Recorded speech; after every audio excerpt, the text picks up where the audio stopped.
Nous sommes donc invités à porter un nouveau regard sur le sens de notre engagement. Plusieurs connaissent Pierre-René Côté. Je l'ai rencontré la semaine dernière au Symposium. Il me dit « Il faut absolument que tu dises ça. » Alors, si vous voyez Pierre-René, vous direz que je l'ai dit. Okay? Il dit, c'est la petite phrase dans Éphésiens qui dit « Soyez soumis l'un les autres. » Et je vais vous dire exactement la traduction qui vient de l'hébreu. Je ne vais pas mieux tomber que ça. Ça veut dire, ce n'est pas une relation de pouvoir. Donc, c'est vouloir créer les conditions qui rendent la communion possible entre deux personnes libres en vue d'une œuvre commune. C'est beau, hein? Il faut vous la relire. Vouloir créer les conditions qui rendent la communion possible entre deux personnes libres en vue d'une œuvre commune. Juste cette petite phrase-là, elle vient nous dire que les préparations au mariage, c'est important. Même si ça fait 10 ans qu'ils cohabitent ensemble, souvent, ils ne sont que des simples colocataires. Ils ont oublié de communier. Alors, les préparations au mariage, important. Nous, ça arrive des fois, il y a 2 ans, il y a un gars qui arrive, on dit ça qu'on t'a déjà vu quelque part. Ah oui, je suis venue il y a 3 ans, c'était avec une autre fille. Mais là, aujourd'hui, je sais que c'est la bonne. Et ça nous arrive souvent. Mais il faut croire que dans la fin de semaine, il a découvert son appel à lui, que peut-être que l'autre, c'était pas le cadeau qu'il attendait.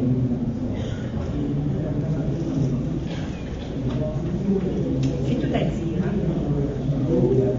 En théologie, on dit que l'alliance de l'homme et de la femme dans le sacrement du mariage est à l'image de l'alliance du Christ avec l'Église. Et les parallèles sont fort impressionnants. Dans l'Eucharistie, nous parlons d'alliance du Christ avec l'Église qui se manifeste par la convocation à vivre l'Eucharistie. Dans l'amour conjugal, l'alliance de l'homme et de la femme dans le sacrement du mariage se manifeste par l'amour conjugal. L'Eucharistie se vit en communauté et non de façon individuelle. Sans communauté, il n'y a plus de raison d'être de l'Eucharistie, puisque c'est une invitation à vivre ensemble le repas du Christ, pas chacun de son côté, mais s'accueillir mutuellement. Le couple se vit dans une petite communauté formée de 2 personnes qui peut s'agrandir. C'est une invitation à s'accueillir l'un et l'autre. C'est un vivre ensemble et non un vivre en 2 colocataires. Jésus se donne. Il fait don de son corps dans l'Eucharistie pour que nous ne formions qu'un avec lui, comme membre du corps du Christ. C'est la réalisation du dessein de Dieu sur chacun de nous, participer à la divinité de Dieu le Père. L'homme et la femme se donnent mutuellement dans tout leur corps pour ne former qu'un seul esprit dans le Christ. Le couple devient ainsi la célébration de la grandeur de l'amour du Père pour chacun de nous. Nous communions ainsi à sa présence vivante et vivifiante dans nos vies. Jésus s'offre dans la présence réelle lors de la communion. L'homme et la femme se donnent mutuellement, en communiant à un même amour. Les époux se font activement présents. Davantage de connaissances sur la famille en général, sur ses membres. Nous n'avions aucune autre ambition que d'être de simples témoins dans notre monde, qui cherchent les témoins vivants de l'amour du Christ dans leur vie familiale et conjugale. Cette belle expérience nous a amenés sur un chemin tout à fait inattendu.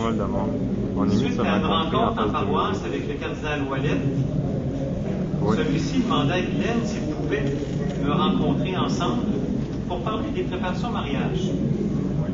En mars 2004, lors d'un souper, il nous faisait la demande de devenir membre du Conseil pontifical pour la famille.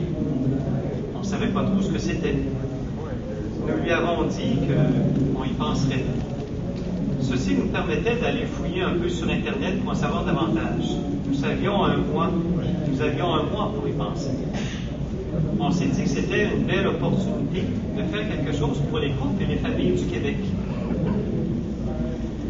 En début septembre, 5 mois plus tard, le jour d'anniversaire de notre fils Philippe, nous recevions une lettre du Vatican, puis la nomination officielle de Jean-Paul II. Ce mandat est d'une durée de 5 ans, qui est renouvelable.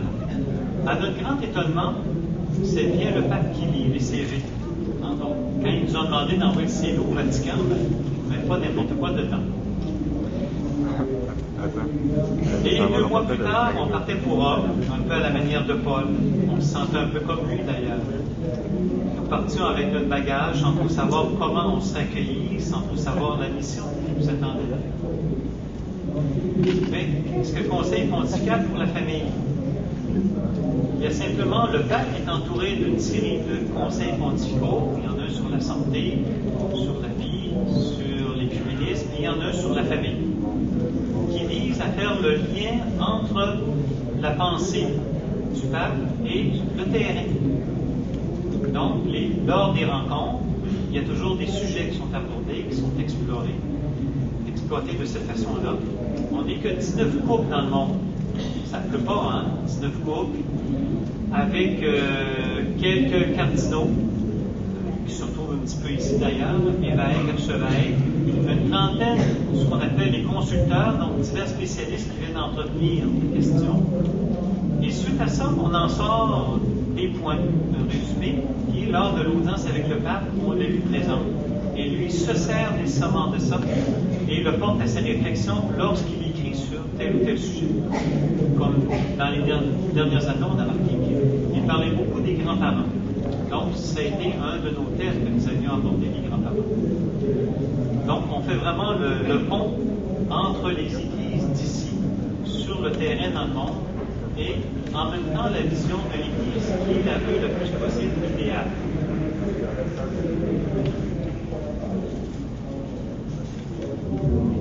Alors, nos découvertes, ce qui nous anime, à notre tour de Rome,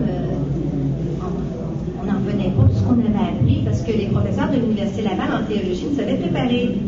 Vous allez voir, c'est un discours de théologique, les évêques, c'est eux qui, les cardinaux parlent en premier, c'est les questions posées, les évêques, et vous autres, les laïcs, là, en bas. On s'est préparé, hein? Quand on est arrivé là, c'était le premier qui levait la main. C'est un laïc, c'est lui qui avait la parole. Oups! Vous savez, l'église qu'on avait, là, de très hiérarchique, elle tombait. Nous étions tous à la même hauteur parce que nous sommes là pour les familles.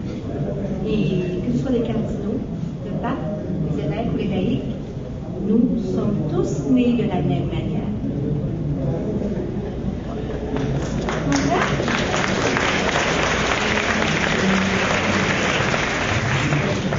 Ils ont eu eux aussi besoin d'une maman pour vivre leur première relation divine avec Dieu, leur première expérience.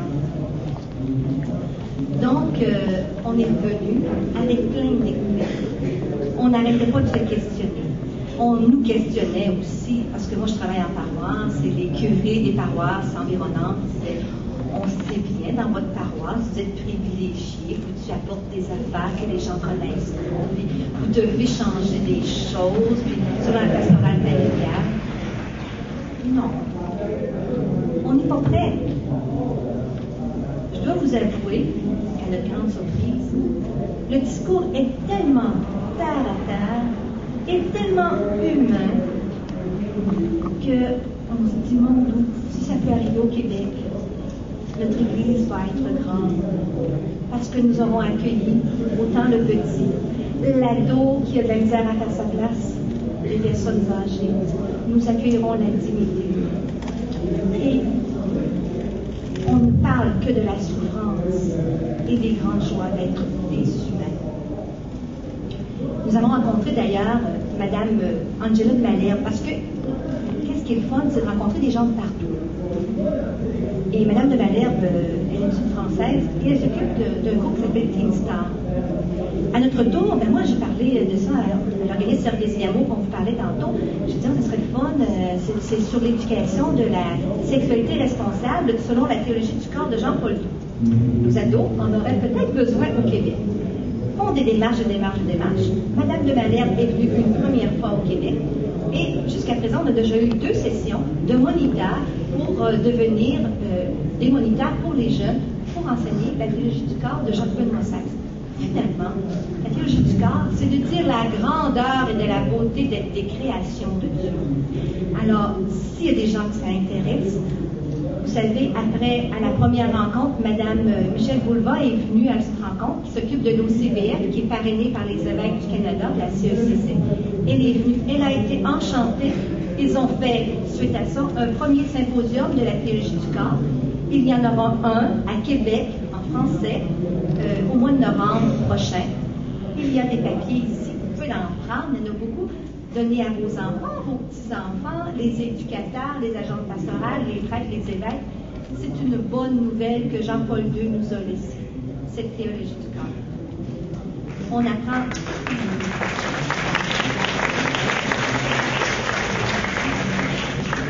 Il y a une chose qu'André a oublié aussi de vous dire. Benoît XVI, ça a commencé avec Jean-Paul II, avec le Conseil pontifical de la famille. La famille est tellement importante qu'il a décidé de convoquer tous les 3 ans la rencontre mondiale de famille. Vous connaissez les JMJ? Tout le monde connaît les JMJ.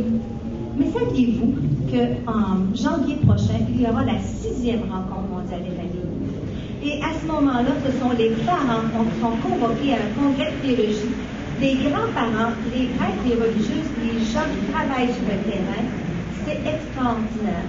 Même les grands-parents vont trouver une source inépuisable de joie et d'énergie d'être dans l'Église et de pouvoir ensuite le propager auprès de leurs petits-enfants.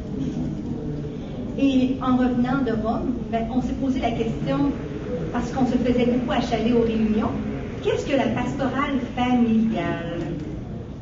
Très grosse question. Donc, vous voyez, la pastorale familiale, on a l'habitude de la cibler dans un créneau, alors qu'elle devrait avoir une vision beaucoup plus d'envergure. C'est-à-dire le baptême jusqu'à la mort. On fait toujours affaire avec des gens qui sont dans une famille en quelque part. Donc la pastorale familiale devrait être d'envergure et porter ou supporter tous les autres sacrements ou toutes les autres approches. Elle est vraiment de base et elle est fondamentale. Et ça, on doit le dire. Peu de diocèses ont des pastorales familiales qui se tiennent, qui valent. Pas au Québec, non, pas au Québec. Non, c'est pas vrai. OK. Mais c'est ça. Donc évidemment, la famille, on a besoin d'en parler. Bien sûr, elle est souffrante, et puis toutes sortes de difficultés, mais il faut en parler pour en montrer l'attrait et la beauté.